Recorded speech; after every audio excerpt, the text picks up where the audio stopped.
Okay, I think I'm ready. Okay. House Oversight Committee will come to order. I do want to mention that Representative Leonard indicated he'll be in about 10 minutes late, but he is definitely wanting to make sure that he's here. And so with that, clerk, please call the roll. Mr. Chair. Yeah, here. Representatives Kelly. Here. O'Brien. Leonard. Howerlack. Townsend. Robinson. Here. Phelps. Mr. Chair, you do not yet have a quorum. That's fine. And we don't, we're taking testimony. I feel it's important that there's certainly a lot of interest in people getting on the record with their concerns. We know that there's been bills that have been proposed and haven't been able to move, but the very least we can do is make sure that people who want to address the legislature with their concerns over smart meters should be able to, and that's why I decided to hold this hearing. We have 76 people that want to speak. I'm hoping to keep that, I said 3 to 5 minutes, everybody. That includes, we're going to have the utilities want to come in, but they're going to get 3 to 5 minutes as well. If you get bonus if you do a minute or two, because we're going to be here till 9, 10 o'clock. I will be here. This is videotaped, so there'll be a record. Anything that you submit will be on the record. And certainly, your testimony, while every word is not in the minutes, you'll be videotaped and it is archived and is available as well. So with that, I think we're going to go ahead and get started. I don't have a quorum to approve the minutes, and we can certainly take testimony without a quorum. We couldn't move bills, but we don't have a bill before us right now. We are just addressing this issue. And making sure that people are heard who have concerns or who are supportive. I don't know, but at any rate, let's go ahead. Deanna or Dee Hilbert from my district, Rochester Hills. We've talked several years now. Yes, and so I would like to have you kind of start things off. Sit there, and you always, go to a mic and press the red button. And then you are on. Okay. And so if you could take a little bit of time, there's a couple members that may not be as familiar with smart meters. I'm going to bring up DT, and after a couple of folks speak, they'll talk a little bit about smart meters as well. But if you could just give us a quick synopsis. I'll give you a little bit more than 5 minutes if you'll give us a little information. Yeah, I can get through this. Thank you. I'm Deanna Hilbert. I'm from Rochester Hills. I'm a registered nurse for 35 years. We're here today to hear testimony about smart meters, which are transmitting devices that can survey surveillance of your property, your electricity. It records electricity consumption. It's a two-way communication system. About 3 years ago, DT came to Rochester Hills, our council meeting, and their representative told us that a 4-foot wide band looks into your house every couple minutes and is recording what is going on with your electricity in your home, whether you have a chipped appliance or not. And at that point, I decided I need to get involved because I didn't want this in my home. I noticed that my neighbor's meter, it goes off every 2 minutes, 24/7. I've tested it. The EMF level is as high as my smartphone, as high as as a microwave and those things, and that's going off 24/7 on people's homes. So tonight we're here to hear our voices, to be concerned regarding the health issues, the safety issues, and privacy issues with smart meters. I'm presenting the states and municipalities and provinces that have allowed an analog option. Governments currently that have analog options is Port Angeles, Washington. Due to delays, software issues, opposition, they can keep their analog, no fee. Eugene, Oregon stopped the program totally, went back to analogs, no fees. Their decision was based on medical testimony and community opposition. Dr. Paul Dart testified to the Oregon legislator, and he was key in getting people's attention. I've entered a document on his behalf of his presentation to the Oregon legislature. From Vermont, you can have an analog, no charge. Portland, Oregon has an analog option. Florida, California, in addition, 57 local governments have banned and voted in opposition to smart meters in their communities. Nevada, Georgia, In Arizona, 19,000 residents review smart meters, and plans to charge for an analog option is on hold, pending an investigation of health issues. Maryland has an analog option. Hawaii, Saskatchewan reverted to analogs because of documented fire risks. British Columbia, there's a class action lawsuit. There's an analog option with a fee. Quebec has an opt-out. The fees have recently been reduced. Medicine Alberta suspended the program because of fire risks. Germany, they stopped a rapid rollout due to concern of a cost-benefit analysis done by Ernst & Young. And I've put a packet there with a lot of the information of the communities that have allowed for the analog option. And that's my testimony. Thank you very much. Oh. I don't know, Dee, I don't know if there's any questions from committee. Okay. No, it looks like there's not. So thank you. Next up, Dave Sheldon. I've also been meeting with him regularly from Ferndale. He'd like 10 minutes. If you could do it in 8, I'll be real happy. I'd like to thank you, first of all, Mr. McMillin, for arranging this hearing. I'm sure we all appreciate that. I'd like to say, first of all, why it is that we find it necessary to come to this kind of forum to talk about this issue. And the reason is because the MPSC, who would normally be handling this kind of issue, has ducked the issue so many times, again and again and again. As was pointed out earlier by Dominic Cusimano, there has never been a contested case hearing in which the MPSC has dealt with the issues that most of us are here for. There's never been a contested case in which they allowed evidence to be admitted to the record on the health effects, where they've allowed expert testimony on the health effects, where they've allowed testimony on the privacy issues or the safety issues. None of that. The only hearings that the MPSC has ever held have been on the question of costs and benefits. The supposed benefit to the utility customer and the costs that are going to be passed along. Now, I'd like to say, too, what I think almost everyone here would agree is what we're here for, and that is that we want to have the option to keep our analog meters, our traditional electromechanical analog meters. And there are several reasons why this is what we want and why we think we must have this. One of them is once we accept a digital meter on our home, or a smart meter, or an opt-out meter, the transparency is gone. We no longer know for sure what that meter is doing. With the traditional analog meter, we can read it ourselves. We have a way to check on how much we're being charged for electricity.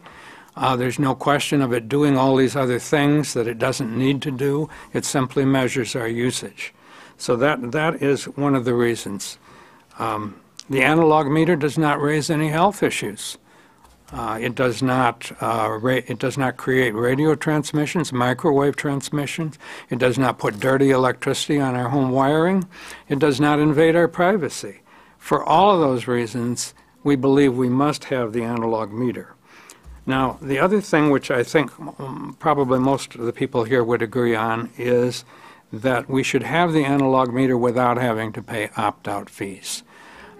Opt-out fees are a form of extortion, we believe, because you shouldn't have to pay to preserve your health, and you shouldn't have to pay to preserve your privacy. If a private corporation can come in here and with a technology that they know has issues that may cause some of these problems, install it against our wills and then make us pay to get out from under it, that smacks of extortion. And we believe there should be no opt-out fees. Other things that we would like to see happen is the protections of an opt-out plan be extended to those who, who live in apartment buildings or condominium buildings, because right now the so-called opt-out plan excludes those people. It's only for single-family homes. And finally, we believe it should be extended to small businesses, particularly doctors' offices, professional offices, because people who are electrosensitive, they should not have to fear going to the doctor because they're going to be exposed to microwave radiation that they managed to keep off their own house by joining an opt-out plan. Okay, beyond that, we have the privacy issues that we're concerned with, we think rise to the level of being a violation of the Fourth Amendment to the United States Constitution and a similar provision in the Michigan Constitution. Why they rise to that level is because, in this case, I mean, the objection would normally be made, well, this is a private company doing this, it's not the government.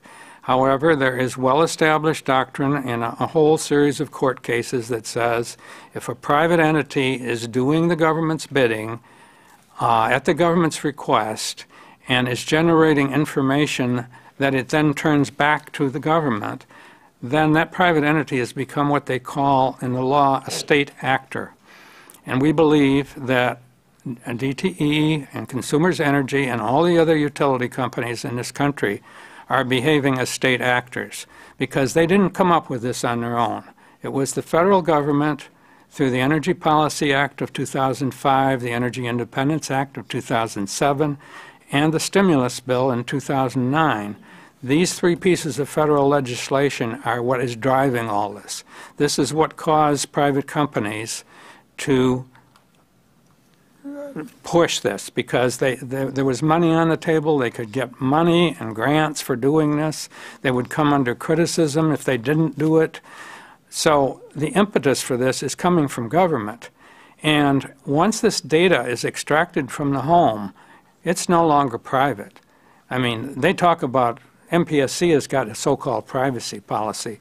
We don't believe that that is worth very much because once the data about our private activities in the home leaves our home and gets into a utilities database, it is no longer protected by the Fourth Amendment and is no longer protected by any warrant requirement. Government agents can freely access that data without a warrant. Furthermore, we believe that in time that data will be sold to third parties such as banks, employers, and insurance companies. So that's the basis of our Fourth Amendment case. We also would note that one of the reasons we're here today is because public officials are not doing their job. The MPSC is not doing its job of policing the utility. They just say, we don't interfere with the utility's choice of meter. We don't interfere with the utility's business practices, and they walk away from it. We have in this state, I believe, a felony surveillance law that makes it a felony to attach a surveillance device to a private home without the owner's knowledge and consent. A number of our members have written to Attorney General Bill Schuette asking why is this law not being enforced, and the response that they got was to the effect that, number one, it's not a surveillance device, and number two, even if it is a surveillance device, you consented to it when you signed up for electric service. Well, excuse me, I didn't consent to that. Did anyone in this room consent to that? Oh, okay. Okay. We've got to address the committee. Okay. You got about 30 seconds or so. All right. So, on the health issues, I have submitted today a packet of documentation. It's the testimony of Dr. David Carpenter, who's associated with the State University of New York, and it's sworn testimony that he created for me to submit to an MPSC hearing. The MPSC refused to hear it, and so I am submitting it here to this committee to get it on the record. Along with that, there is a statement attached to that, Exhibit 1, which is a statement signed by 45 doctors and scientists from all over the world about the harm of electromagnetic radiation and smart meters in particular. So I would like the committee to take due account of this document. I've submitted 15 copies, and I think that concludes my statement. All right, thank you, David. Is there any questions? I know, and I should mention that I wanted to give you additional time because you are the founder of Michigan Stop Smart Meters, is that That's right? correct. Yeah. And is that michiganstopsmartmeters.com? Yes. Okay. Thank you. All right. Because I forgot to say that. Okay. All right. Thank you. Oh, I'm sorry. Representative Robinson. Can you hear me? Yes. Okay, thank you for appearing today at this hour. Your persistence is admirable. The question of the smart meter, geographically, where are they being installed in Michigan, if you know? Where they're being installed? Well, they're being installed by the two largest utilities, DTE, formerly Detroit Edison, throughout southeastern Michigan, and they plan to install for their entire customer base, which is 2.2 million meters, and they're about halfway through that process. On the other side of the state, Consumers plans to install them throughout its territory. So there's only going to be small pockets here and there that are served by smaller electric companies or by municipal utilities that may not be getting the smart meters. Thank you very much. Any other questions? All right. Thank you.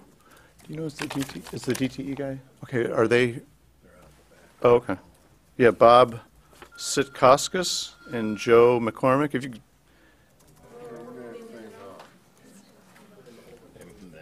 Oh, okay. Oh, okay. They're in the overflow room. Well, maybe while, let's see, while they're coming over, Abigail Noble, if you want to come forward.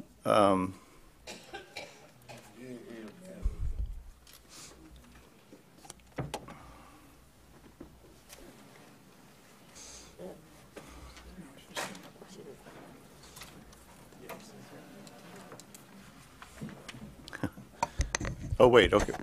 Could you, they're here. Can I give them? Okay, absolutely. I'm sorry, Abigail. You No go problem. next. No Okay. problem. All right. Bob Sitkauskas? Sikoskis, yes. Okay, and Joe McCormick. Joe. Okay. And you're with DTE. Appreciate you guys coming. If you wanted to, well, you've been watching the overflow, and you know that we're got people that are concerned about the smart meters, and if you could give us about a 5-minute testimony to just let us know, well, whatever you'd like to let us know about the smart meter program or some of the concerns. I think there might be questions as well. Okay.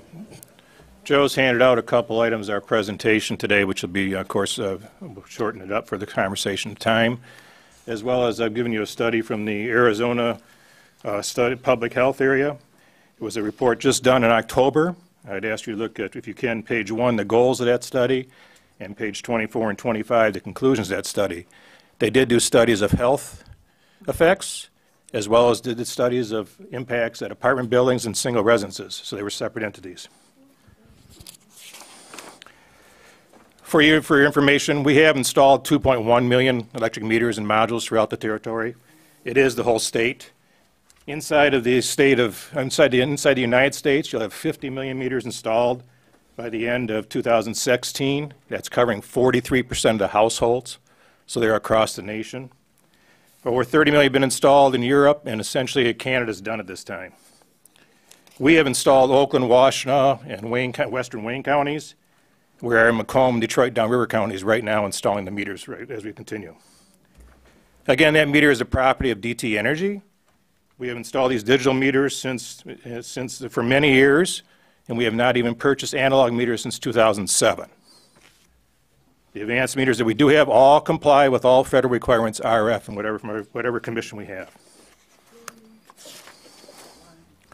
As to support for the benefits, they do provide us actual reading every day. We're reading meters every day right now as opposed to monthly. I will tell you right now, if you took it last year when we had the storms here in January, February, and March, our manual read rate those 3 months last year was 91%, 75%, and 87%. That's of the meters that were still not automated. The automated meters we read at 99.5% all 3 months. So again, the effect of getting a customer with an actual read is what we really want to do here. There are other items on these meters that make them advanced. They can tell us when there's out of power at the house. Doesn't tell us why you lost power, because it will have the fact of there could be a wire down in the backyard. We don't know that. We just know that it has lost power. There is the ability to do a remote disconnect and reconnect. We'd only do that within case of any billing rules, or more so, we've done it from customer requests. And recently, back in August with all the floods in Detroit area, we had customers, 17 customers, call us and ask us to disconnect their power in their basement so they go downstairs in a flooded basement. We never even thought of that as a benefit, and it's one I don't want to have to use because I don't want flooded basements, but at the same time, it did help us. We've also had police fire departments call us with a gunman situation a couple times, and we're also working closely with our peer utility consumers in case there's a gas leak and we need to shut off electric power as well. So we're using that disconnect switch much more than just on any collection issue. Again, crews can see the data from their trucks now, so linemen in trucks can see the outages that are on their trucks on maps, something we put in there along the way for visioning that. Some other items for you to know about the meters. They're all manufactured in the United States. South Carolina is where they're actually manufactured. The installers are all local Michigan companies. They carry full identification. They will not enter a home unless there is an adult present, so we won't go inside a home in that case. Again, it's both, the meters are Detroit Edison property, DT Energy property. It's both unsafe and against state law to fail to allow access to, block, tamper, or remove that meter. That is according to the law. Any resident on opt-outs, I'll tell you that. Any residential customer can opt out. I think Mr. Sheldon said the apartments cannot opt out. The total apartment complex cannot opt out, but any individual who has a bill in his name can opt out. Again, there's a fee for that. Okay, no. On the analogs, I'll tell you this, it's a business decision of DT Energy, where our old meters age when we start to replace meters was 24 and a half years old. So you look at that age of our meters in that respect. The analogs are not being manufactured today from the major utilities, major vendors. We have not bought since 2007 any analog meters. And if you look at it, it is part of an economy of scale to have one meter in the system. Sorry, I don't know how much time I'm taking. You can probably cut me off. Well, you got a minute and a half. Oh, okay. Again, a couple things. The new technology will allow customers to see their usages. And again, they can see it online. They take that as their option. So it's up to them to do it. We have a new application called DT Energy Insight. The customer chooses it by himself. It's an option. He can actually see his half-hour use if he wants to, or minute use. Keeping your time in place. No fires have been started by a DTE installed meter. There is no way that I would, as a customer and an employee of DT Energy, install an unsafe meter of any sort.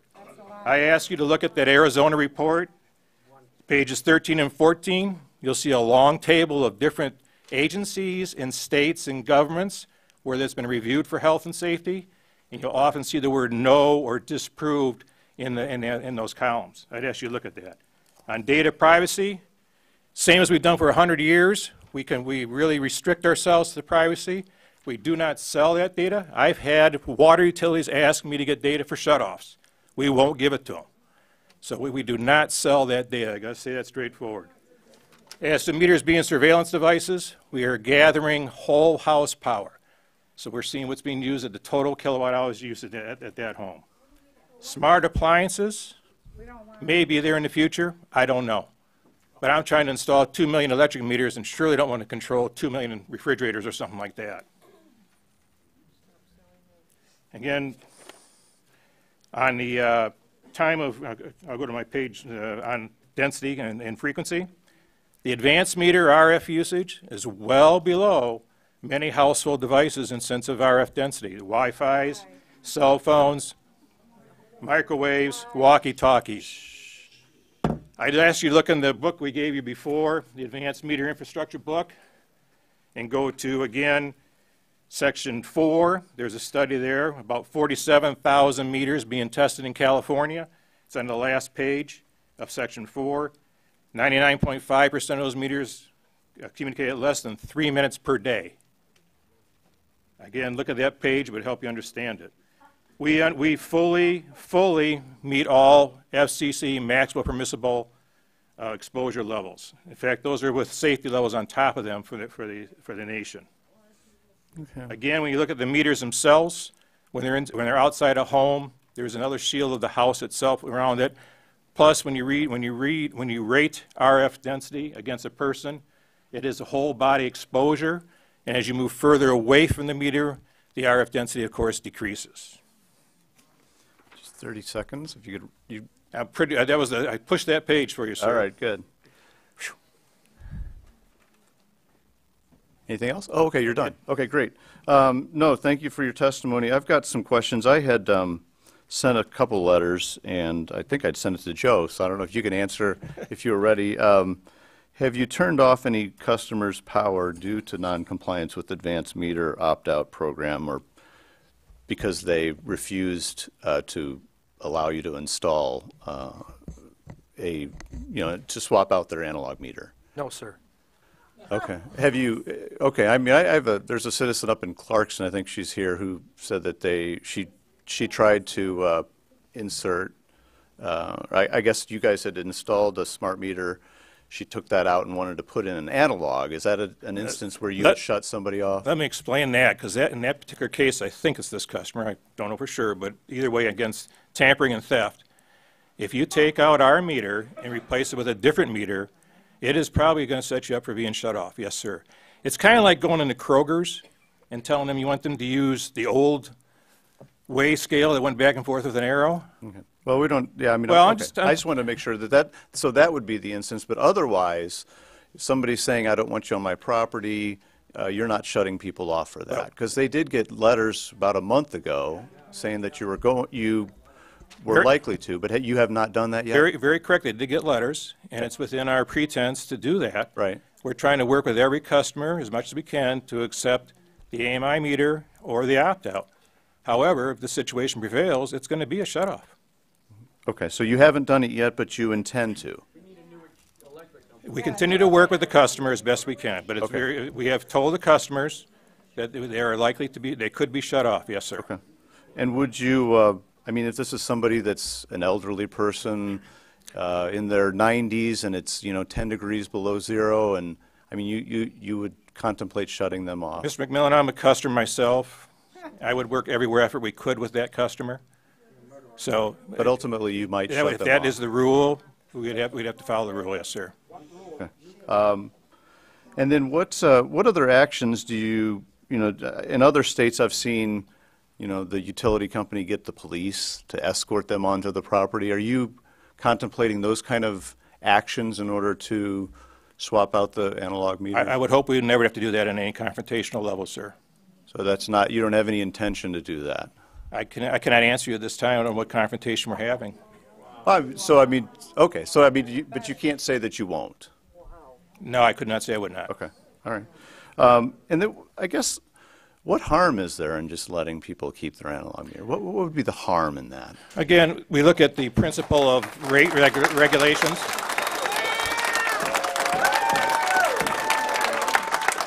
But I'm sorry.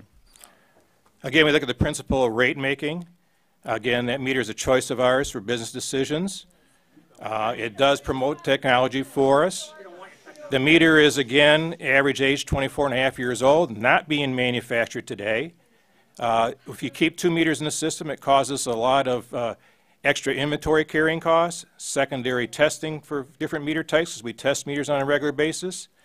And then on top of that, any sort of technology systems you have, I always have to have an if statement around what type of meter it's working with. So that causes another level of cost that in the end could be promoted to customers through rate base. Okay. And then you say that it's not manufactured. What happens to those states that have decided to not go forward with smart meters and are going to keep analog? I would imagine they're going to have new construction or they're going to get old. I mean, are you saying that nowhere in the nation these analog meters are being manufactured? At the major manufacturer level, they are not. They are not anywhere. They are not making. They are not producing analog meters. Nobody. We've been buying digital meters since before 2007, sir. Okay.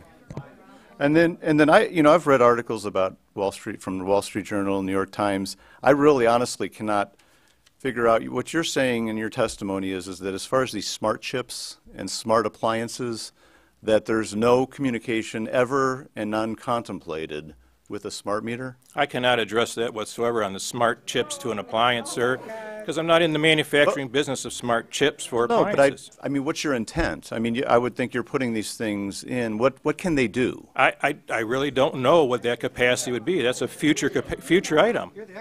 No, I just mean the smart meter that you're installing. What is there? Is there an ability to accept information other than just what is going in as a complete load for the household? We're receiving the whole house power through that meter.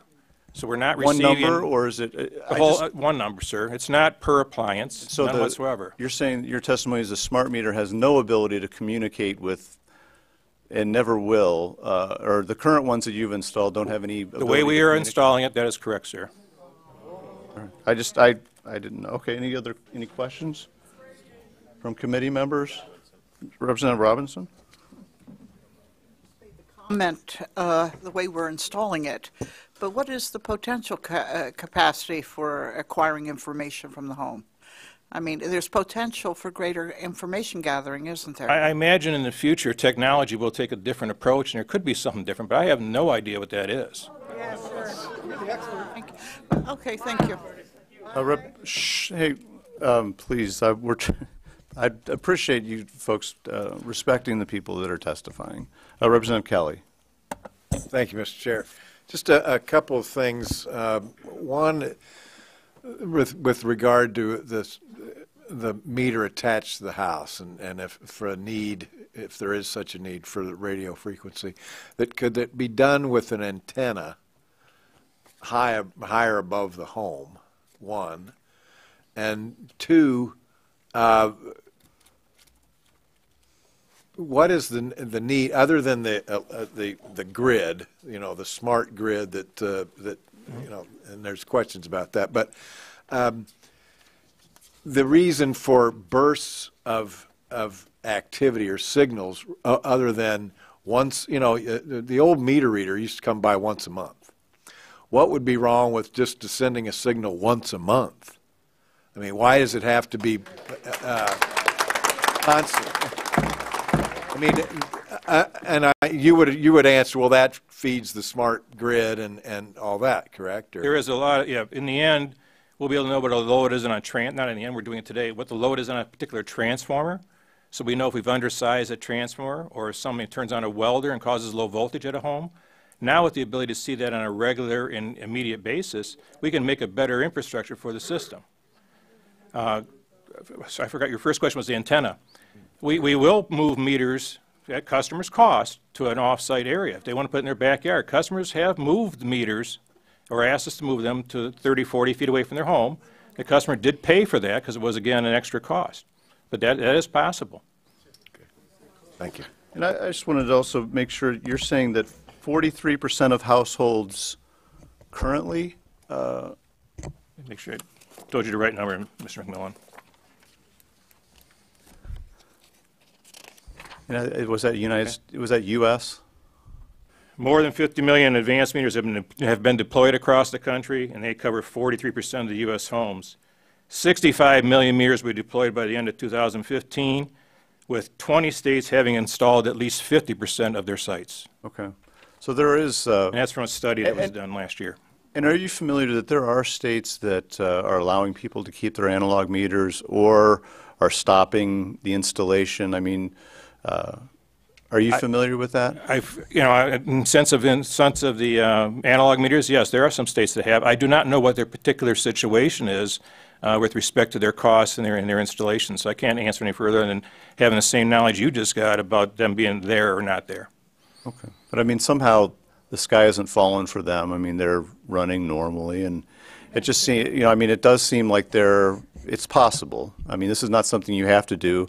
And as a monopoly, people don't have an option. I mean, are you not supportive of electric choice and allowing people to have 100% choice, I would imagine. So, I mean, you do need to understand we wouldn't really be having this if there was a lot of choice and other companies were available to people to...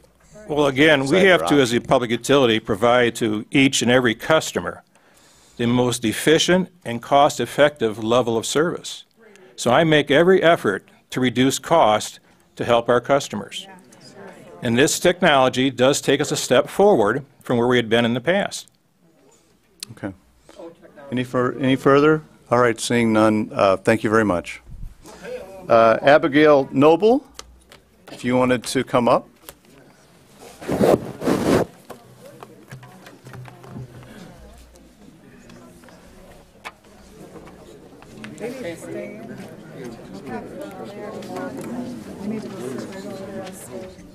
Go ahead. Chairman McMillin, members of the committee, and guests, thank you very much for the opportunity to address this issue. I'm speaking on my own behalf as a bachelor's prepared nurse of 25 years experience, a student of public policy, and an advocate for first principles. At the core of this issue are three governing principles contributing to the state's interests in this issue. They are based upon the government's role to secure individual rights to life, liberty, and property. In brief, the state's interests are: one, that prosperity depends upon easy access to efficient, low-cost energy. This is also the perspective argued by the utility companies. I am all for efficiency, but the argument loses its potency to the extent that smart meters are subsidized by our federal tax dollars. Two, the state's interests are to see that Michigan citizens know themselves to be safe and secure in their own homes. This is the concern raised by many of the citizens present today. Three, the state's interests are to have a healthy citizenry who not only produce more, but will cost less on the public rolls. You have heard testimony that smart meters are perfectly safe, and you've heard opposing testimony, you will hear more, that they pose serious risk.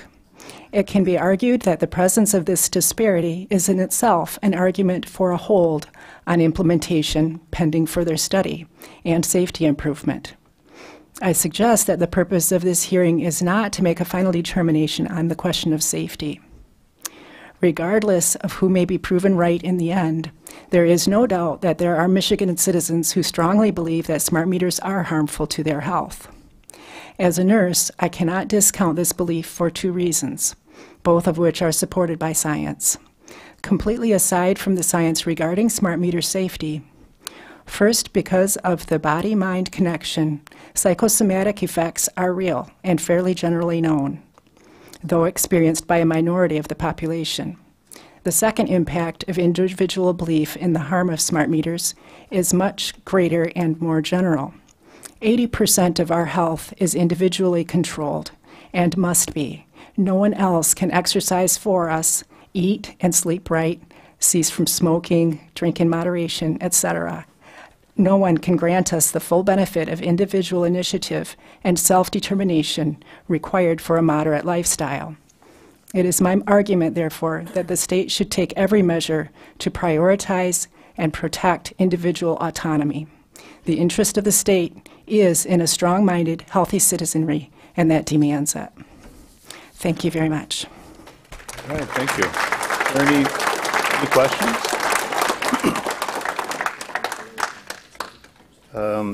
Dominic and Lillian Cusmano.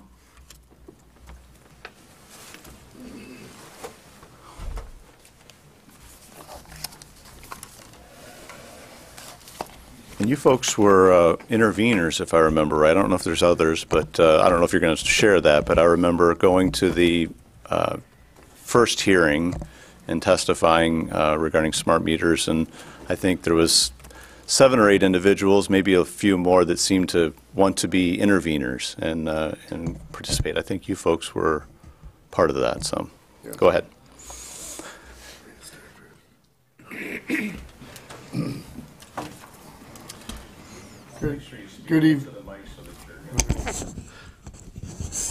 Good evening. Thank you very much, Mr. Chairman, Representative McMillin, and committee members for scheduling this very important hearing for the citizens of Michigan. My name is Dominic Cusimano, and we are pleased that Representative McMillin, that you have shown the support of the Michigan residents and could come together to discuss this critical situation. We appreciate your leadership on this basis. It is heartfelt. What I would like to do is give you a synopsis of what has happened to my wife and I since 2012, bringing you up to date on how we got involved in this situation, how it has been evolved and escalated by Detroit Edison, and where we stand today. All of this never would have taken place if there wasn't an installation of a smart meter on our house. Thousands and thousands of hours have been put forth in this effort. In November 2012, my wife was starting to show symptoms, flu-type symptoms, and feeling sick. We had no idea what this was, and this was at a secondary home that we owned. When we would leave that home and we would go elsewhere, she'd feel fine. When we would go back to that house, she would feel nauseous and all types of flu symptoms. To make a long story short, we were talking to somebody at a Christmas party just at the end of 2012. They said, "I bet you have a smart meter installed in your house." We said, "No way. Don't know. It's impossible." We never got notified of it, and the company can't do that on our own personal house without our permission. We were builders for years. Your house is your castle. We went and checked the meter, and sure enough, in northern Oakland County, they had deployed 800,000 of these meters with very little knowledge of anybody in Oakland County at the time. They said that they sent out a form letter, which we had not received, and it was installed. We gave them 21-day notice to remove the meter because my wife was continuously getting sick when we were there. They told us that they weren't going to do that and that we were just going to have that meter. At the end of the 21 days, I removed the meter. I bought an analog meter online, put it on the house, and therefore, after a period of about 1 month, we were sued in the Oakland County Circuit Court by Detroit Edison. My wife was a paralegal, and I've been a marketing person most of my life. We've handled this case going on 3 years against Detroit Edison. The reason that we've been able to handle this without an attorney in the circuit court is because the bottom line is what's right is right and wrong is wrong. When we first initially went into the court, DTE did not have a tariff in place to do that in Oakland County. They had a pilot program that was on Grosse Ile, and they went ahead and started deploying these meters elsewhere after that with an implied consent from the MPSC, as far as we could find out at that time. As time went on, we continued to fight the situation in the circuit court, and we became interveners here in Lansing on the opt-out case.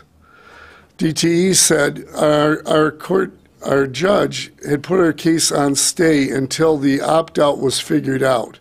When the opt-out was figured out, which we were interveners on, and we had a real first-hand look at what a sham the opt-out really was. DTE had literally taken the definition of option out and had changed it to modification. Originally, in the dictionary, it means to escape. Now it means to modify. And then they turned around and they offered us, you can opt out, but you're going to get the same meter.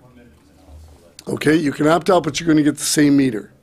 And from there forth, we went ahead and we appealed the case in the circuit court as 5 others have. And that's where we stand today. Our case is on stay, and we are waiting for a decision from the Court of Appeals. Okay? Yeah.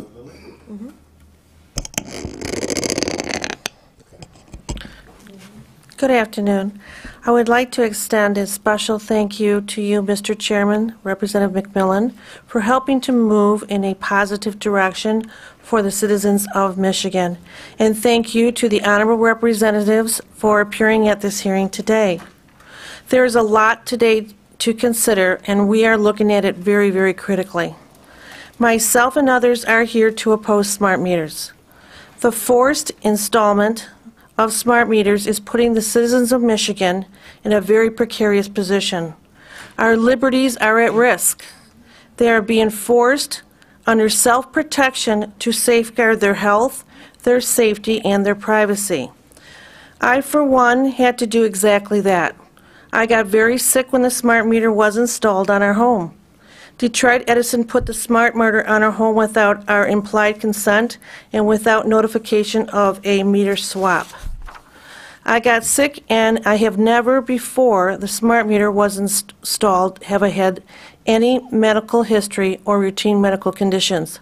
I have not been treated for any recurring health complications. I now have electromagnetic sensitivity from electromagnetic frequencies and pulsed radiation. My endocrine system was affected from the installation of the smart meter. I have a medical letter from my doctor stating I should not have a smart meter on my home.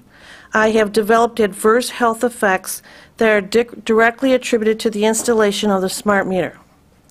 My doctor understands electromagnetic frequencies, radio frequencies, and health issues.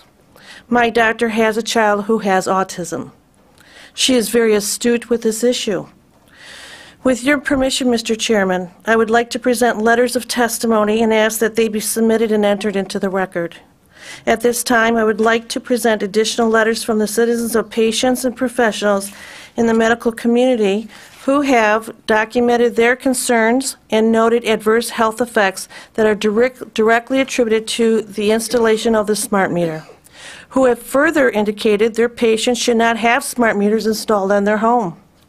You will hear their voices today, and some will address you personally with their concerns. I thought the committee would benefit from hearing from someone who provided their direct patient care to the children, to seniors, and those afflicted with physical challenges, and these individuals are being affected by smart meters. With your permission, Mr. Chairman, I would like to present testimony by experts in the medical and scientific field and ask that they be submitted and entered into the record. The experts are, and they are being presented in alphabetical order, Dr. David Carpenter, who is Director, Institute for Health and the Environment, University of Albany Public Health Physician and former Dean of the School of Public Health at the University of Albany, and he is co-editor of the Both Bioinitiative Report. Dr. Paula Davey, Doctor of Internal Medicine, Gastroenterology, and Environmental Medicine.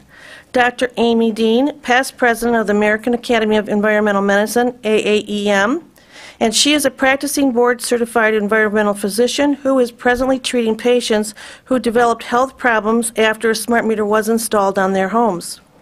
Jerry Flynn is a retired electronic warfare and signals intelligence officer with 22 years' experience working with American, international, and NATO forces. Dr. Magda Havas is Associate Professor of Environmental and Resource Studies at Trent University, where she teaches and does research on the biological effects of environmental contaminants and authored a section in the Bioinitiative Report. Dr. Sam Milham, retired physician and epidemiologist, expert in EMF exposure for over 30 years, and has over 100 peer-reviewed scientific publications. Here, too, is Dr.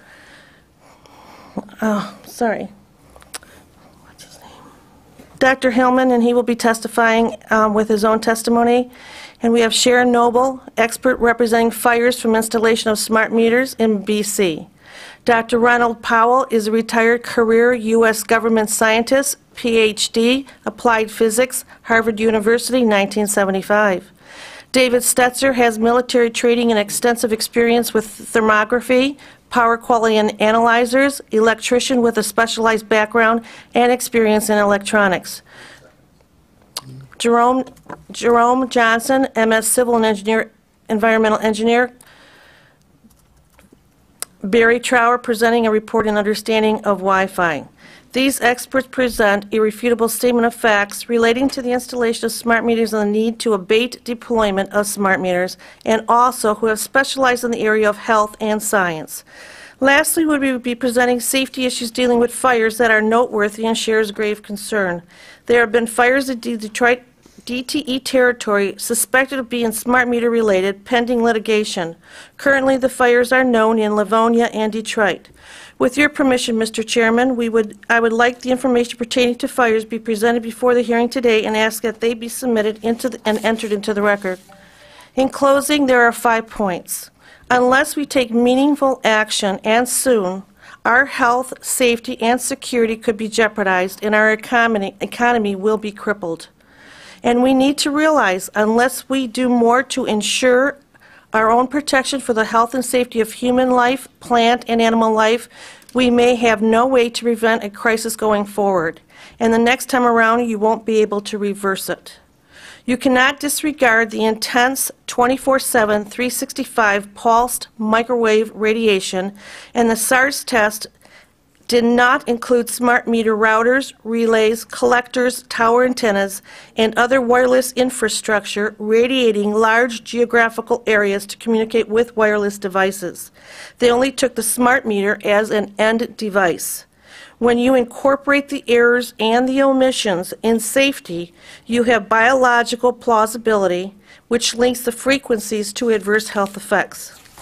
Okay. We know today it takes a very comprehensive approach to an increasingly complex set of challenges, and I believe it is worthy of your support and this committee's support.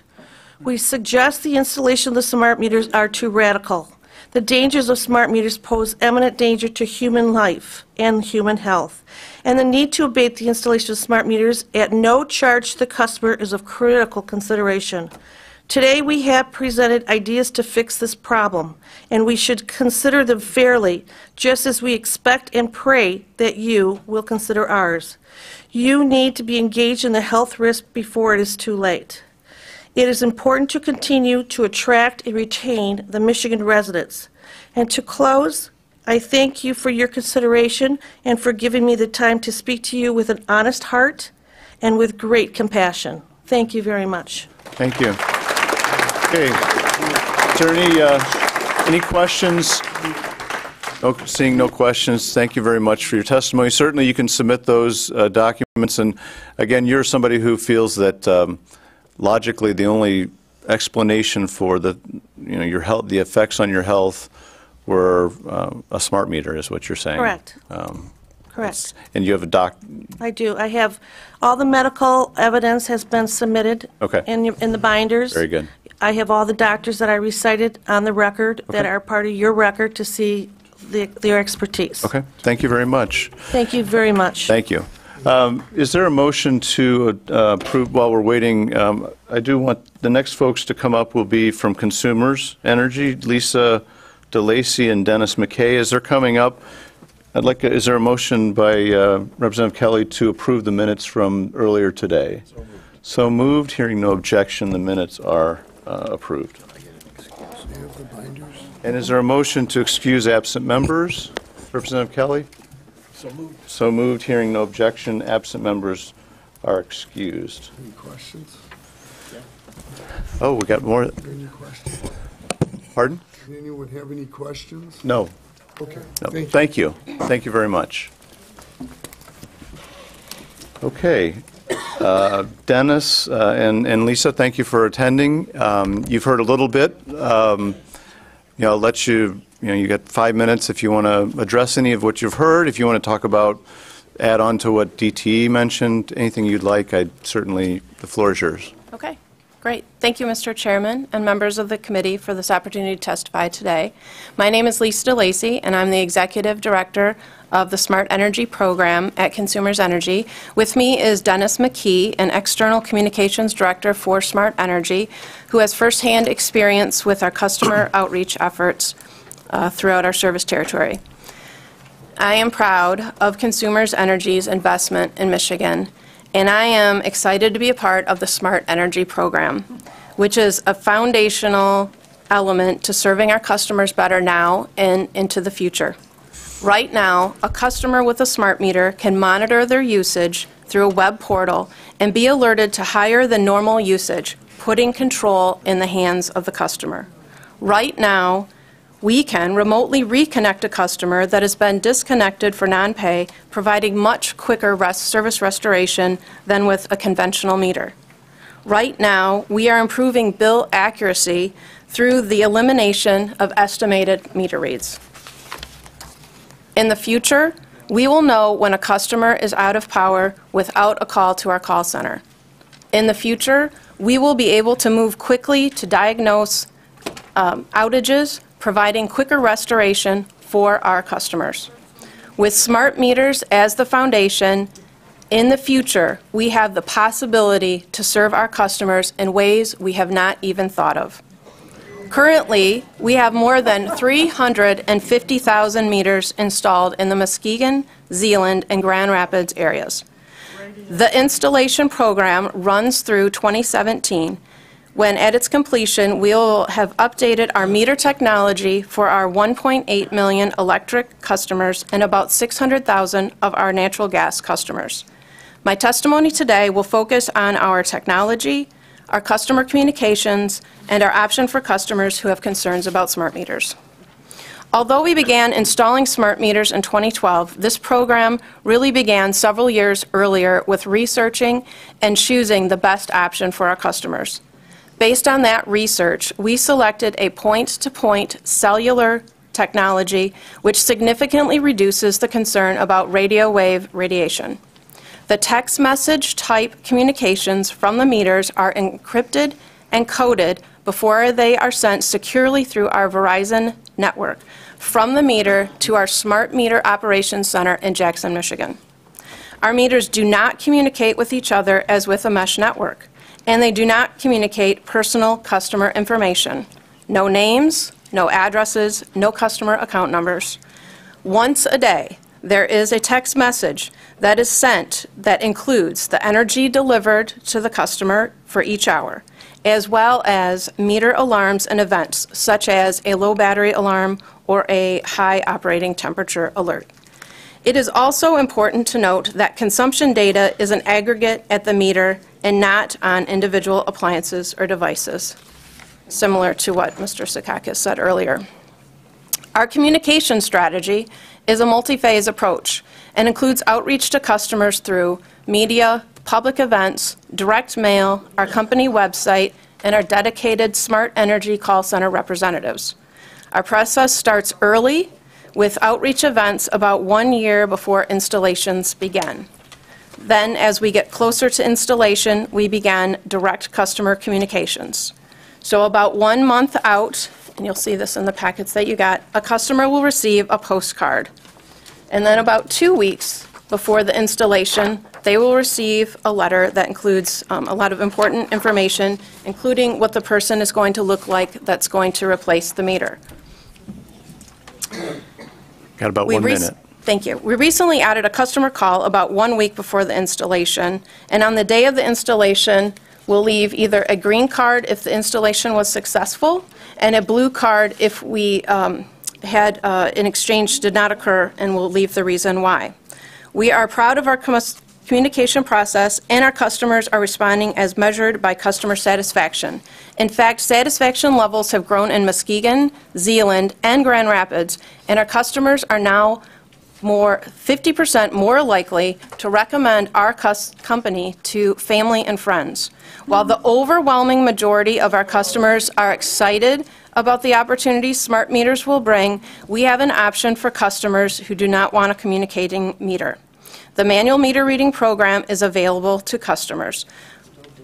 Only 0.5% of our customers have enrolled in the manual meter reading program. I'd like to recognize the MPSC for their extensive research and analysis in response to customer concerns with smart meters, specifically their work in the Smart Grid Collaborative Report and the U17000 docket. Their conclusion that our meter technology is beneficial, safe, and secure is representative of similar investigations by other states. I've also brought with me the Public Utilities Commission of Texas report, if you are interested in that. Again, for those customers who have concerns, we will utilize a non-communicating meter, meaning a meter without a communication chip, to be read manually by a meter reader, manually by the meter reader, excuse me. In conclusion, I am proud of the contributions of the Smart Energy team and the truly transformational nature of this program. I'm also proud of the customer support that we have experienced, and I look forward to the possibility of the future with smart meters as the foundation. At Consumers Energy, we are working hard to provide energy that works smarter for our customers. Thank you. Thank you.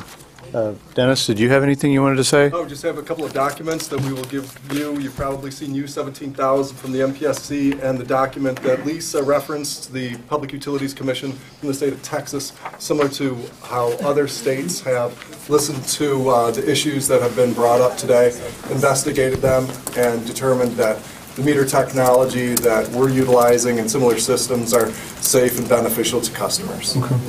Is the smart meter similar to DTE's smart meter, or do you know the ones you guys are putting in? Our smart meters utilize a cellular technology. Okay. So it is a point-to-point. So from the smart meter to the cell tower, point-to-point. So our meter does not connect to or talk to another meter to make the jump to the tower. So it's point-to-point.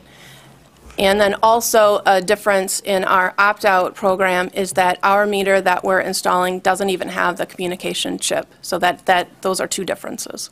Okay, so then if somebody wants it to be non-communicating, and it currently is, does somebody have to go out there and remove it? You would exchange the smart meter for a non-communicating meter. That's correct. Okay. And then I guess I'd like to just ask a few of the questions I had asked DTE. Sure. Have you turned anybody off due to noncompliance with, for example, not allowing you on their property, anything like that? No, we have not. Have you had any experiences where somebody had the smart meter installed and they swapped it out for an analog? They went and bought it themselves and put it in?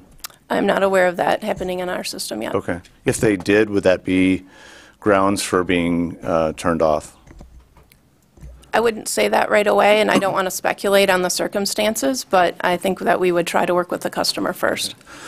Are you planning on, if somebody does not want you to come onto their property to swap out the meter, are you planning on turning them off eventually? Not planning on that, no. Again, we have a communication plan that has been successful so far. And then again, if the customer really wants not to have a smart meter, we have the opt-out program. Okay. Are there any questions from the committee? Oh, Representative Robbins. Thank you, Mr. Lacy. You twice alluded to these meters being the foundation for future programs. And something that, I mean, the potential is so great, or I'm not missing, I should paraphrase you, but like there's some great potential for the future of this technology.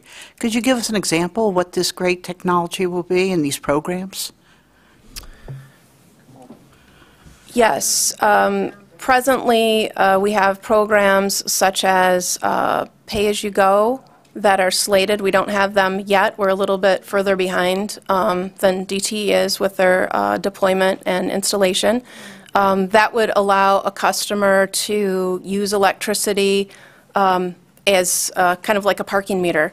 So they would pay so much, and then they would, if their money ran out, their power would turn off, then they would kind of re-up the thing.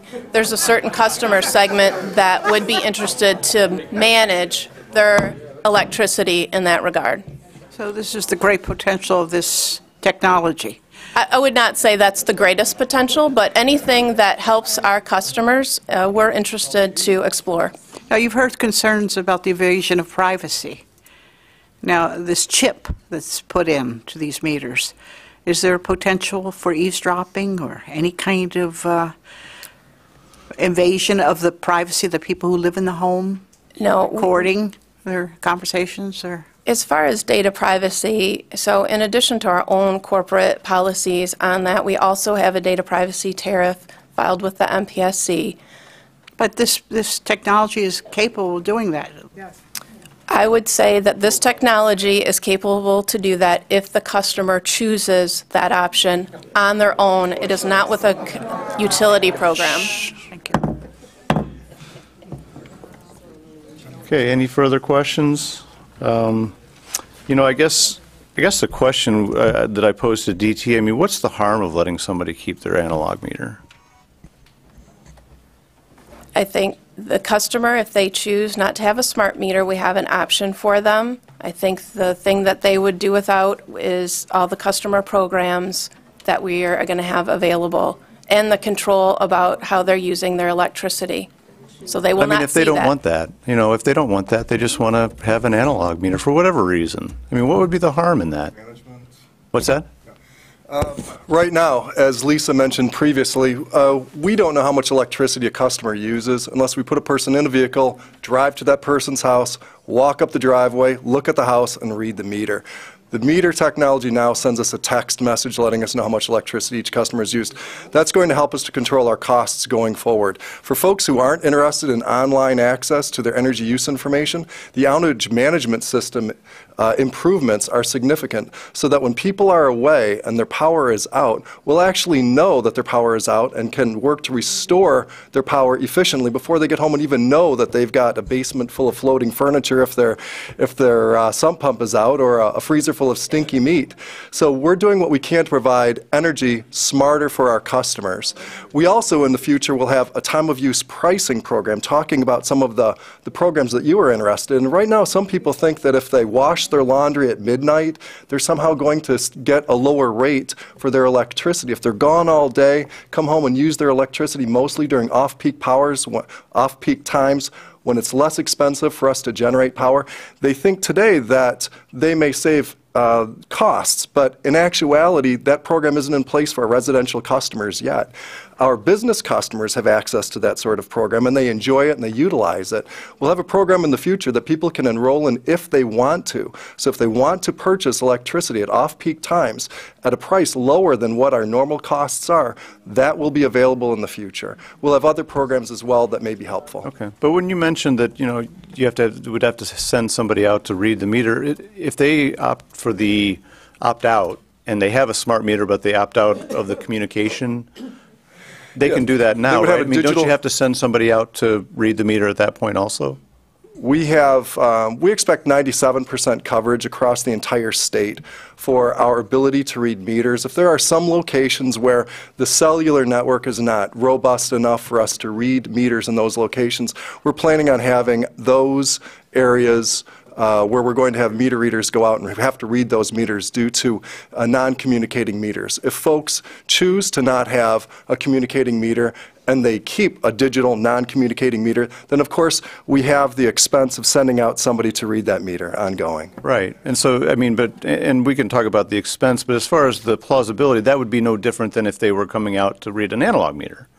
They're going to go out to read a non-communicating meter. They're going to read. Now I understand your question. The reason that we're replacing the analog meters is because they are electromechanical meters that have parts that wear out over time, and there's better technology that is a digital technology without communicating. So we've been upgrading, Consumers Energy has been upgrading our analog meters to digital meters for 10 years. This has been going on for a long time. So it's the next technology. And now the smart meters with the communicating technology, with the ability to contact us when there are power outages, to provide customers online access to their energy use information, that's the next technology that can help us to serve our customers better. Okay. But if a customer didn't want that, they have no option. It's you or nothing, right? I mean, you guys don't have competition. I'm glad that we are reliable, and we are the reliable service provider to our entire customer service territory. I just want to, I mean, that's why we're here again, is that, you're a monopoly. I mean, otherwise, if you had competition, one of your competition might allow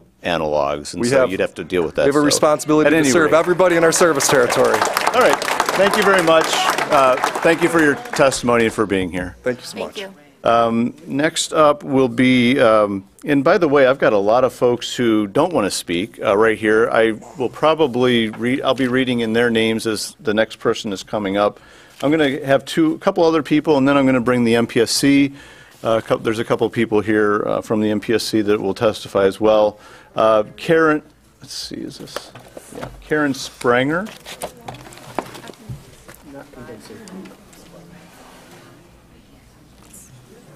Is Karen here? Okay.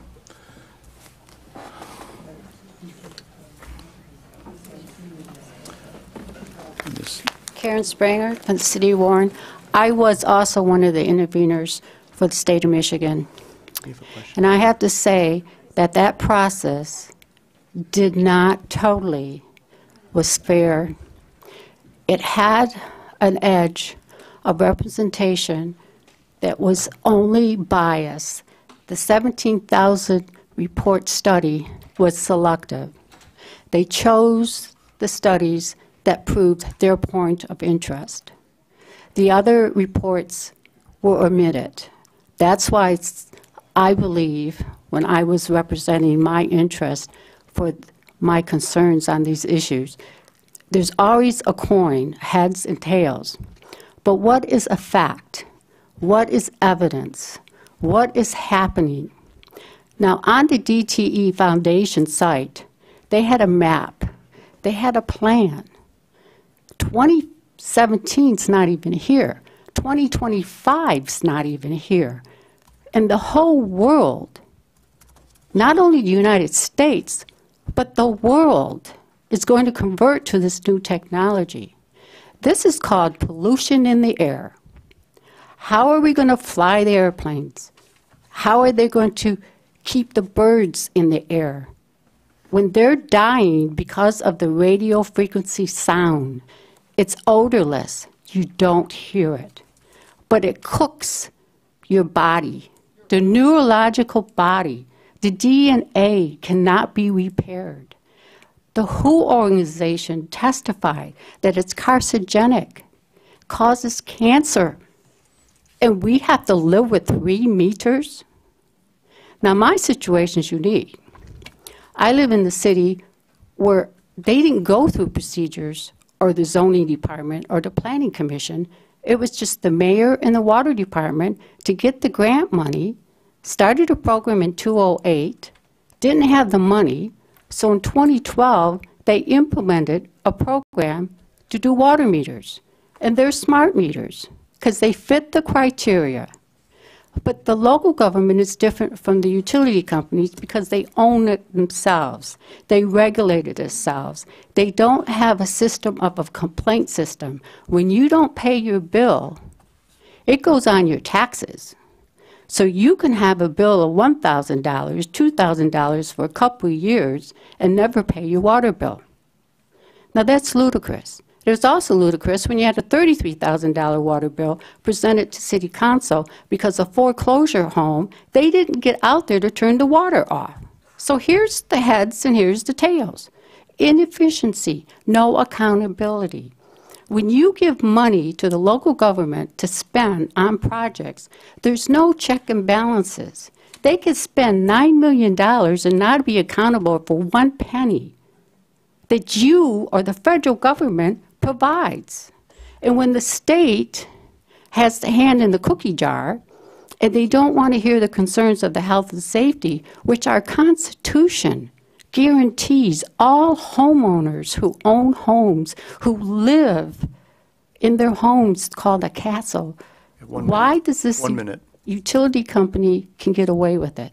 So I have to live without water. I have to give myself credit because I'm in the Court of Appeals because the assessor over-assessed my property, decided to take a pre away because I don't have water in my house, and I'm in the Court of Appeals. They heard the oral argument. I'm waiting for a decision. Now I'm in foreclosure. They can't do a foreclosure because I'm still in the courts waiting for a decision. But the county is doing what illegal things, and I'm fighting the best I can. I don't have enough money for an attorney, and that is appalling for a low-income family, for myself, and I have to do everything myself, write the briefs, go see attorneys that will give free service to low-income families, and I did the best I can 3 times in the Court of Appeals. I'm waiting for decisions to save my house just because they turned the water off. That's terrible. Sad. Right. Thank you. Any questions? Thank you very much. Next up would be Michelle Economou Ureste.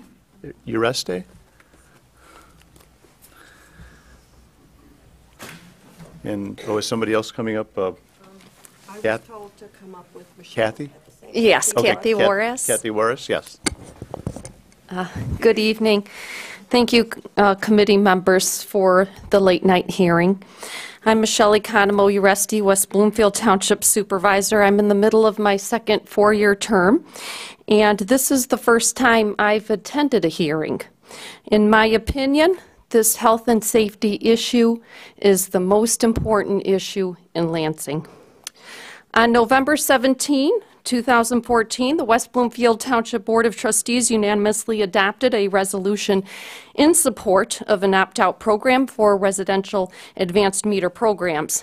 Substantial medical testimony will be heard today from some of my West Bloomfield Township residents who are sensitive to electromagnetic frequency and suffer from debilitating side effects such as insomnia, headache, sharp pain and pressure in the head, fatigue, dizziness, blood sugar spikes, and nausea. We are already subjected to EMFs from a variety of sources, including daily cell phone usage, microwave ovens, and the rapid expansion of telecommunication signals being added to utility poles due to no regulations. We may choose to take minimal risk in using microwave ovens over conventional stoves. We may choose to use a cell phone rather than a landline, but there has been no choice for Michigan residents in the installation of high-frequency strength advanced meters over analog meters by DTE into our homes. The added EMFs into our private dwellings are overwhelmingly intrusive and harmful to our health. DTE and Consumers Energy has been highly profitable and will continue to be highly profitable without advanced meters in single and multiple dwelling units. Their profitability is based upon a monopoly of utility service funded by the people that they are subjecting to health risk. As the West Bloomfield Township Supervisor, I have been pro-development and have voted in support of waivers for new business construction. Through recent Town Center Task Force efforts, I have learned that while it appears as though it is cooperative and helpful, it compromises the ability for businesses to succeed. The City of Birmingham offers no waivers. Business demand remains high and businesses thrive. If the legislature does not impose regulations for DTE, which insists on these meters into our homes and the public is not in support, it will create competition in the utility marketplace and drive energy alternatives. Corporate America and the state legislature are not the same. The role of government is to impose regulations for the health, safety, and welfare of the community at large. The University of Michigan defines public health policy as, quote, the science and art of protecting and improving the health of communities through education, promotion of healthy lifestyles, and research for disease and injury prevention. Public health works to prevent health problems before they occur. Our state legislature has term limits. While you can impose regulations now, you may not have an opportunity to do so later. Make no mistake, we all have to live with these meters. My 11-year-old daughter complains of headaches and sleeps directly under a meter. There is no way to reconfigure the construction of the home and to provide her protection. She, Chloe Uresti, requested that I give this testimony today on her behalf. Since I complained and requested the DTE opt-out program 3 weeks ago, I've experienced health issues. I had to take a prescription med to get here today. Personally, I do not care about quick restoration of power restoration as much as I care about my children's health. DTE will lead you to believe that you can opt out of this program. I requested opt out, and I will not be returned an analog meter. In conclusion, the expired House Bill 4315 was introduced to regulate advanced meter program and to protect a consumer's right to opt out of the advanced meter program without penalty and utilize a non-transmitting meter at their residence. I commend the sponsors, Tom McMillin, and co-sponsors of this proposed legislation and strongly encourage future support. Based upon the previous statements, it's evident that the state legislature has an extremely important job to do to stand up to business community for the health, safety, and welfare of the community. Other states have done so. We may lose Michigan residents to these states if we do not impose regulations to protect our most basic needs. Thank you for your consideration. Thank you very much. Actually, that bill hasn't expired just yet. We still got a few more weeks, but if it does, hopefully somebody will pick it up next year. And based on this testimony and the turnout, I think there's going to be interest in the legislature. Ms. Warris? Okay. Thank you, Mr. Chairman, Representative McMillin, and the members of the committee. My name is Kathy Warris, and I've lived in West Bloomfield for over 30 years. And we came home having been gone for the winter this middle of April, and after a few weeks I began to get waked up in the middle of the night, about 10 after 4 each day. And as the time progressed, and I couldn't go back to sleep, as time progressed, I began to get headaches, like pressure on the top of my head. And about that time, I heard a DVD that talked about the issues of smart meters, and I thought, And so I decided to get a opinion from my doctor. In fact, I went to 2 different doctors, and both of them recognized the fact that I was sensitive to EMF electricity. And both of them suggested that I get the smart meter removed.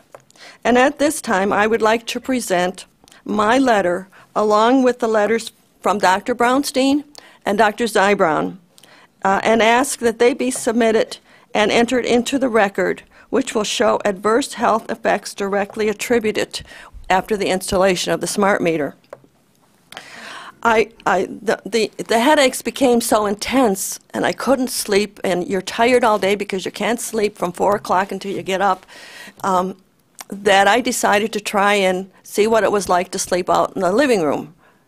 And then the headaches resumed. I opted out, and that didn't make any difference. The opt-out didn't make any difference in my headaches. I went from the living room to the sunroom because that was the farthest place in my house where I could sleep and maybe get some relief. But neither of those things happened. I still had headaches. And other things that happened, ringing in the ears and heart palpitations and other things like that.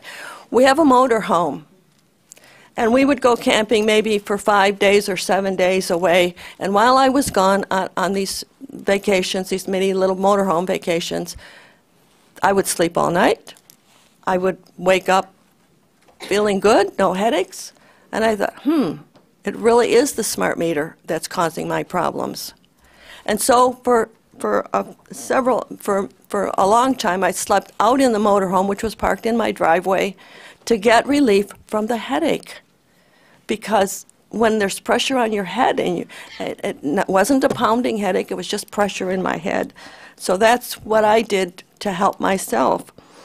And so I would like to say at this time, if I could have the freedom to choose the kind of meter that we have on our home, that would be wonderful, because right now it's very difficult to sleep and wake up at 4 o'clock or 4:15 or 4:30 and not be able to go back to sleep and have a headache. This morning I had a very bad headache. All right. So thank you for your help in this matter. Okay. Thank you. Any questions? Thank you very much, both of you. Next up, is the MPSC, are they here? Is Mike Byrne from the MPSC and Patrick Hudson?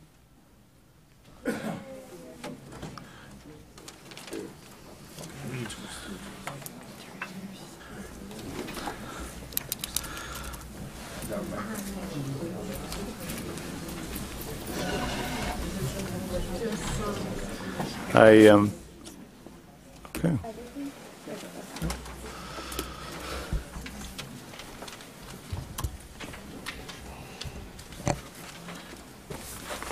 Okay. Well, I appreciate you attending, and if you could, you're hearing some of the concerns. We've got about 65 more folks that are going to be testifying.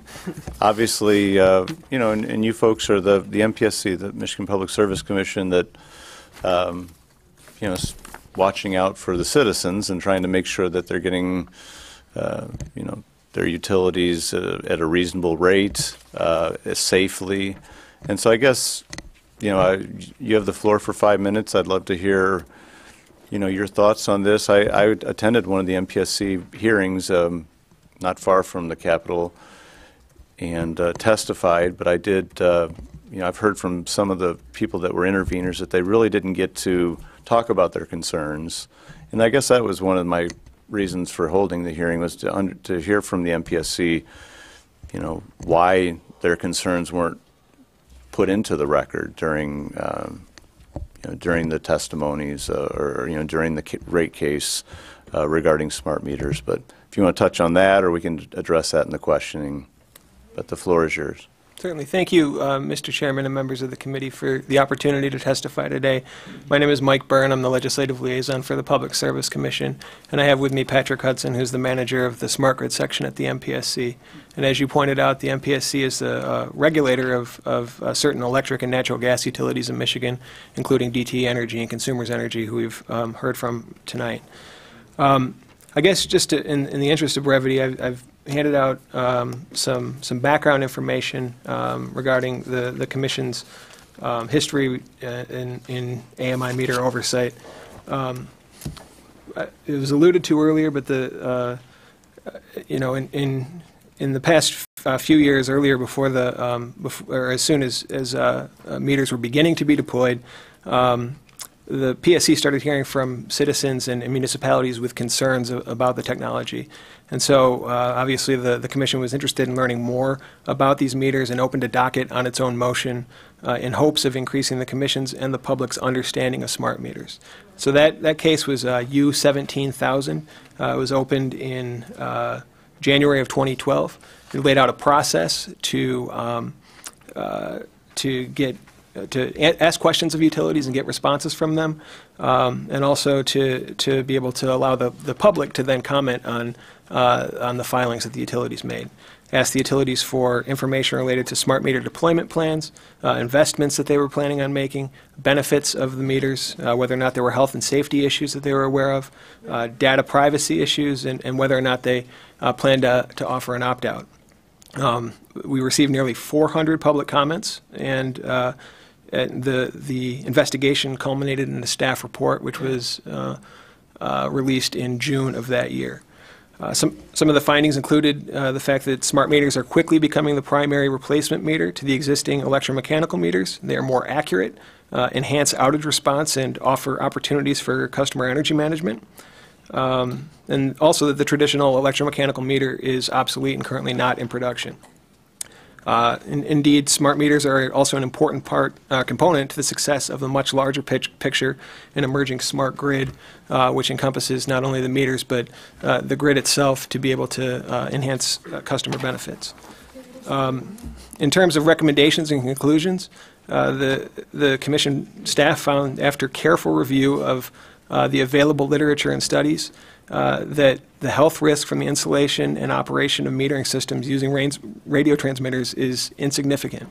The appropriate federal health and safety regulations provide assurance that smart meters represent a safe technology. In addition, staff recommended that all stakeholders identify and implement privacy policy considerations. Michigan's utilities have large amounts of critical customer data information. They have collected it and safeguarded it for years, and we believe they'll continue to do so. But at the same time, we want to make sure that the data that's being collected through the technology that's being implemented is properly safeguarded. In addition, the staff concluded that an opt-out option or options would be the best solution for customers who have concerns about smart meters, but that any opt-out provision should be based on cost of service principles in accordance with utility rate-making principles. So subsequently, the Public Service Commission accepted the staff's report. It required both DTE and Consumers Energy to file cost-based opt-outs with the Commission. And it also required them to file data privacy tariffs with the Commission. In terms of data privacy, which was handled in case number U17102, the Commission gave guidance on data privacy and required utilities to file tariffs. Utility has to obtain informed consent from customers in advance if the utility wishes to collect, use, or disclose customer information for a secondary non-utility purpose. And the utility has to display a link to the customer data privacy tariff prominently on its website. 1 minute.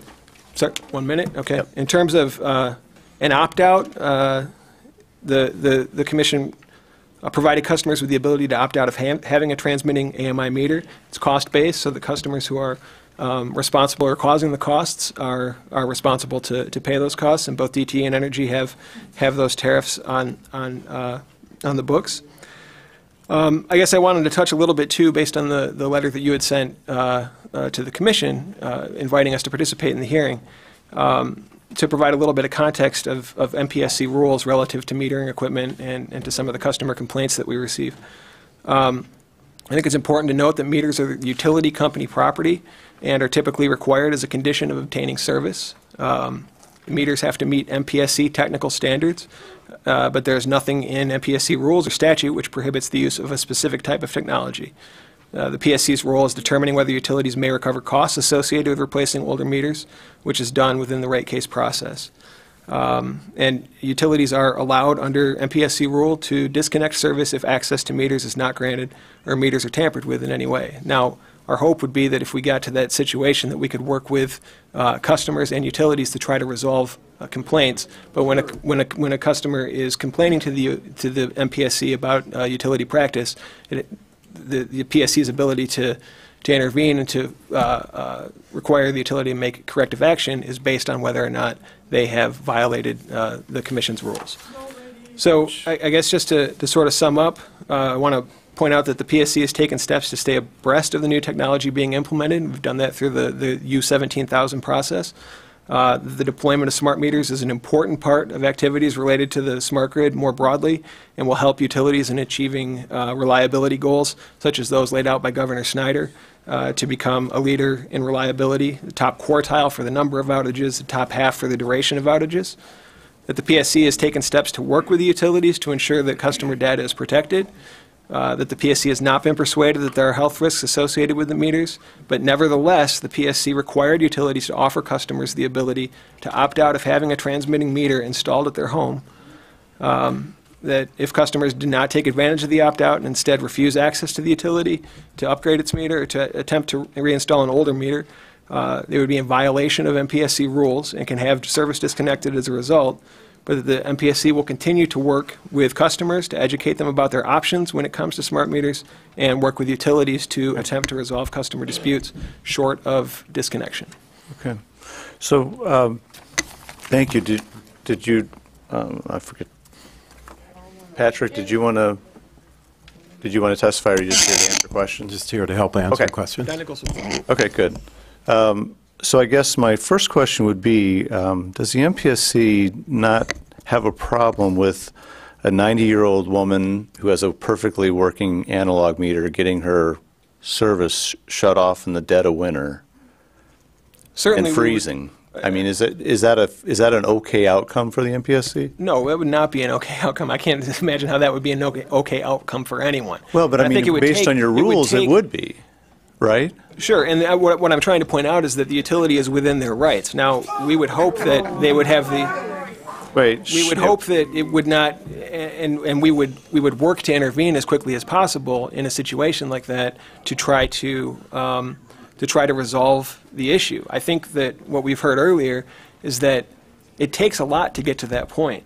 My understanding is the utilities will work with customers to try to resolve their situations. But at the end of the day, when they're in the process of upgrading meters, if a customer has chosen not to avail themselves of the opt-out that is available to them and instead tries to take a meter that's not utility property and install that in their home, then it becomes... or keep their own. I mean, let's say they wanted to keep their own analog.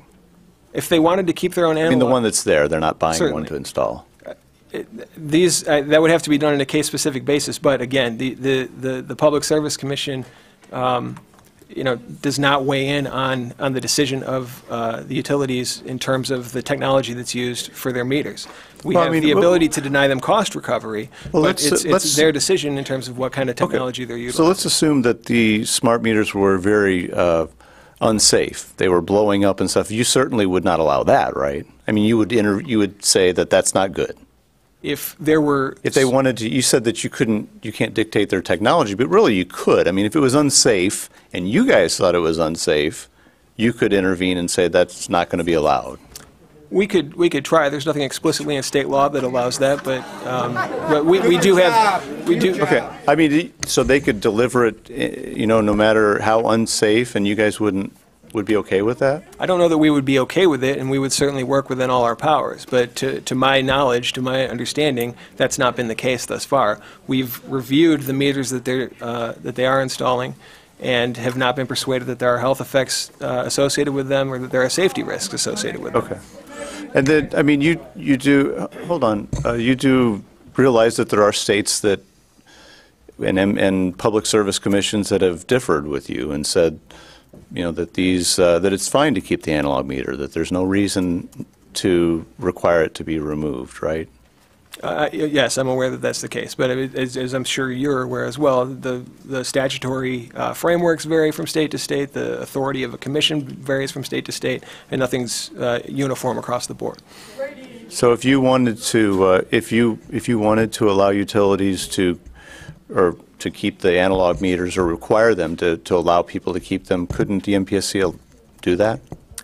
I would have to, there's nothing explicitly in state law that, to my understanding, would give the PSC the ability to do that. Certainly we have broad regulatory authority, and I think that we would try to work with utilities to come up with some sort of solution. But as I said, to date, we've not been persuaded that there are health risks, not been persuaded that there are safety risks, and there's an opt-out that's available to customers. Not to mention the fact that the analog meters, the electromechanical meters, my understanding is they're no longer being produced, and that the ones that are in place today, you know, will have to be replaced at some point, and whether it's a transmitting smart meter or just a digital meter, we're going to be moving away from the analog meters altogether. Oh. But I mean, if they were being manufactured, or they're taking them out of a lot of homes, those are perfectly functional. I would imagine they could put them in other homes, couldn't they? Okay, it's 7 o'clock, folks. We're going to be here very late if we keep doing this. Thanks. When it comes down to it, the Public Service Commission is an economic regulator of the utilities. Now, certainly we have the ability to weigh in on service quality and those types of decisions, but we actually, there's a case that's gone to the Supreme Court in Michigan called Union Carbide. It's been case law for probably close to 25 years now, and it talks about the MPSC not having the ability to weigh in on management decisions of utilities. Our ability to weigh in comes at the point when they seek recovery of costs that they have expended. Well, I mean, I think well, that's true, but I mean, this is not just a management decision on who is going to be the supervisor of, you know, Joe. This is going to be safety and delivery. You certainly have authority over making sure that the delivery of you know, power is done safely. Absolutely, and we have technical standards that talk about the service that has to be delivered and the meters that have to be used. Those standards are agnostic in terms of the technology that's used to transmit the data about customer usage back to the utility, whether that's a meter reader that goes to do that on a monthly basis, or whether it's done over the air through the radio frequency. So, you know, we do have rules that guard public safety. To our knowledge, there are not safety risks associated with these meters, and so that's where I would leave it. Okay. Are there any questions, Representative Robinson? In this material you provided me, it talks about a staff report issued June 29th, 2012. Is that online? Absolutely. It's and I can forward it to your office as well, so you would be able to. But and then when you talk about your recommendations, you talk about a careful review of scientific literature, which shows health risks from smart meters is insignificant. Is that incorporated into the report, what you reviewed? It is incorporated into the report. Patrick's section was responsible, so if you want to talk a little bit. As Mike said, he can send you that link. Yeah, but I just want to know whether everyone else can see it. And everybody has access. It's in the docket, which is 1700. And then when you go into the docket, there are document numbers, and you'll see the staff report as a document number. And so you can access it, and you'll see that the references are very thorough, And we actually utilize the Lawrence Berkeley National Lab for a lot of the scientific processing of available literature. And there is a footnote in there, and I think it's footnote number 4, which references a very extensive spreadsheet that covers a health tab, data privacy tab, number of things, and you'll see the vast amount of literature that was reviewed under each of those tabs in that very extensive spreadsheet. I wanted to print it, but it's easier to see online. Okay, may I ask you, the staff, do we have any medical people on the staff? That's why we did more of a literature review. Yeah, but the people who did the review, are they trained in medicine? No. Okay, thank you. Let me, so with regard to 17,000 was the rate case, were the interveners allowed to bring up health issues on the record? 17,000 was not a rate case. 17,000 was an investigation. The commission asked the staff to do an investigation. Right. That was the process. And there were interveners. I saw them. There were citizens that said, we want to intervene. They took a ton of their time out. And from what I'm understanding, they were not allowed to get on record their concerns. I suspect that we're talking about two different proceedings at the commission. Right. Yeah, but I mean, I'm just talking about this case, whatever you want to call it. What is it, a docket? Yes, 17,000. You used 17,000. 17,000 had no interveners. It was not a contested case. Okay, which one did then? There are multiple other cases that had interveners. 17053 was the DTE opt-out case. There were interveners that Dominic, were was involved that the one? Okay. So in that one, was there allowed, I mean, I just wanted, did the MPSC try to get citizens' concerns on the record? Absolutely. I mean, were they allowed, so you're saying I could look that up in the record on one of these cases and see, Dominic Cusmano and what he said? Sure. Every case that the PSC does, with the exception of certain complaints in order to keep personal information private, is available on the Commission's website. Every docket and every filing and every docket is available for the public to view. Each contested case, citizens or individuals who want to participate need to have standing to be able to do so. They need to get into the case at the time that the notice goes out and the public is made aware. So I don't know the particulars of the cases that some of these folks have participated in or attempted to participate in, but we could certainly look into that and understand. You know what, Dominic, could you come up here? Just real quickly, and just for, I don't want to make this long because we got a lot of time, but I'm hearing something different than what you and your wife have shared with me, and I was there when you became an intervener. Turn that off, please.